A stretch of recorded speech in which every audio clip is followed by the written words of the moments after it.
Hello dear friends, आज start करते हैं पॉलीमर्स के क्वेश्चन।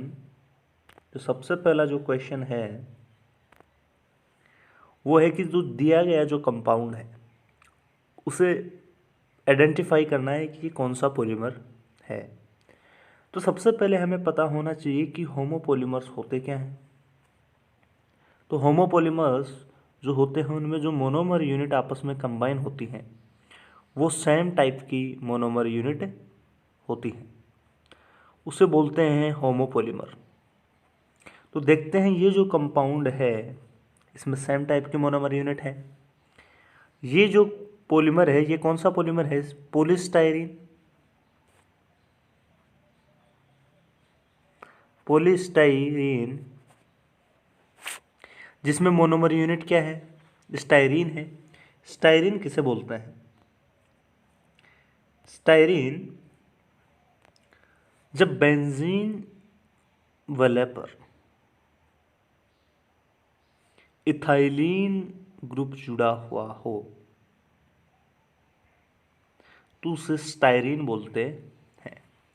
तो ये एक ही टाइप की मोनोमर यूनिट आपस में कंबाइन हुई है तो ये होमोपॉलीमर है। तो कोपॉलीमर होगा नहीं। अब देखते हैं थर्ड एडिशन पॉलीमर है या नहीं है।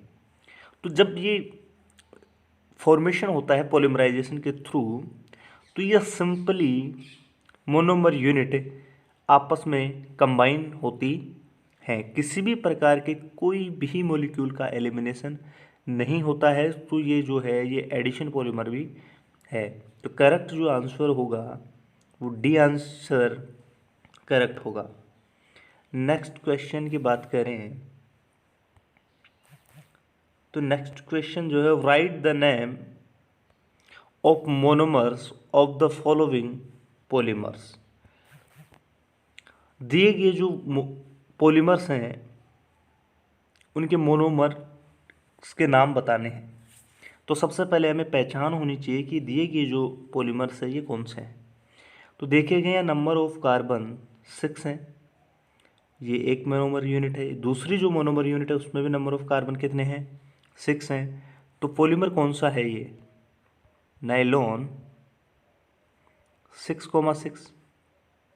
अब नाइलॉन 6,6 की जो मोनोमर यूनिट्स जो होती हैं वो कौन सी होती हैं? हेक्सामेथाइलिन डाइमीन प्लस एडिपिक एसिड। तो जो फर्स्ट है उसमें कौन सा हो गया? सी। देन सेकंड की बात करूं तो इसकी जो मोनोमर यूनिट्स है उसमें का नंबर ऑफ कार्बन कितने हैं? 6। तो ये पॉलीमर कौन सा होगा? नाइलॉन 6। नाइलॉन 6 की जो मोनोमर यूनिट है वो कौन सी है? कैप्रोलैक्टम। तो सेकंड में नंबर होगा डी। कौन सा ऑप्शन है? Option number second correct. Pure NCERT based question है, बहुत ही इंपॉर्टेंट क्वेश्चन है। नेक्स्ट क्वेश्चन की बात करूं तो classify the following as addition and condensation polymers. कुछ पॉलीमर्स दिए गए हैं उन्हें क्लासिफाई करना है एडिशन और कंडेंसेशन। तो क्लासिफाई करने के लिए सबसे पहले एडिशन के बारे में पता होना चाहिए, फिर कंडेंसेशन पॉलीमर्स क्या होते हैं इनके बारे में पता होना चाहिए। तो मैं बताऊं तो सिंपली जो एडिशन जो पॉलीमर्स होते हैं वो जब मोनोमर यूनिट कंबाइन होकर जब पॉलीमर का फॉर्मेशन करती हैं तब किसी भी प्रकार का मॉलिक्यूल एलिमिनेट नहीं होता है तो उसे बोलते हैं एडिशन पॉलीमर्स। जैसे पॉलीथीन है और टेफ्लॉन है, वो सिंपली ऐड होते हैं कैसे? जैसे कि पॉलीथीन है इसमें थाइलीन जो मॉलिक्यूल है वो सिंपली ऐड होते हैं एक दूसरे से।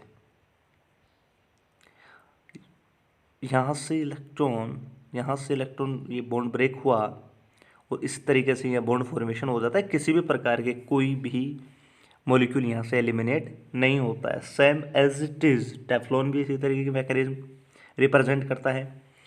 तो ये एडिशन हुआ, ये एडिशन हुआ, तो number option D correct. Next question जो है difference between Buna N and Buna S. देखने में क्वेश्चन बहुत सिंपल है कि डिफरेंस ये तो बताया नहीं, लेकिन ऑप्शंस जो हैं वो बहुत ही मज़ेदार ऑप्शन है। देखना है ब्यूना एन और ब्यूना एस में ये जो दिए गए जो ऑप्शंस हैं इनके आधार पर क्या डिफरेंस है। तो जो ब्यूना एन है उसकी मोनोमर यूनिट कौन सी है, 1,3 ब्यूटाडाइन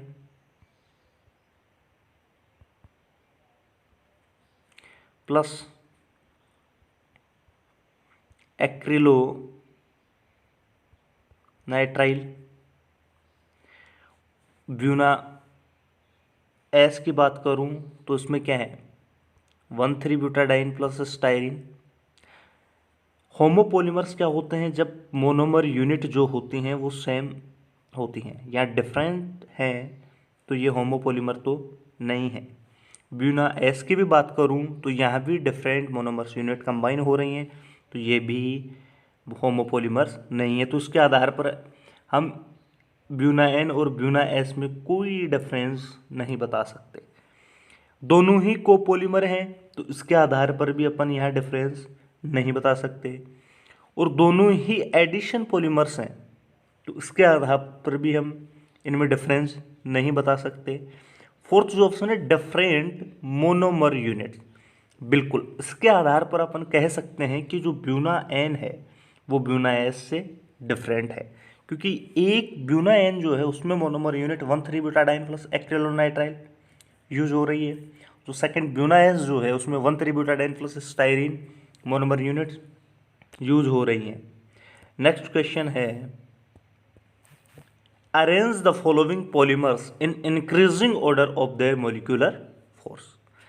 तो सबसे पहली जो इस क्वेश्चन में ध्यान देने वाली जो बात है, जो मोलिकुलर फोर्स है वो इंट्रामोलिकुलर जो फोर्स है वो मोलिकुलर वेट के प्रोपोर्शनल होता है। जितना ज़्यादा मोलिकुलर वेट होगा मोलिकुलर फोर्स भी उतना ही ज़्यादा होगा।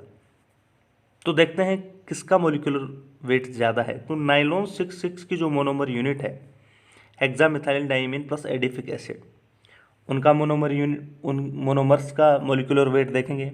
ब्यूना एस की जो मोनोमर यूनिट है उनका मोलिकुलर मास देखेंगे, और जो पॉलीथीन है उसके मोनोमर यूनिट्स जो है उनका मोलिकुलर वेट देखेंगे, और इन्हीं के क्रम में जो इनका इंट्रामोलिकुलर फोर्स होगा वो होगा। तो सबसे ज़्यादा जो मोलिकुलर वेट है वो किसका है, नाइलॉन 6,6 का, then Buna S, then polythene.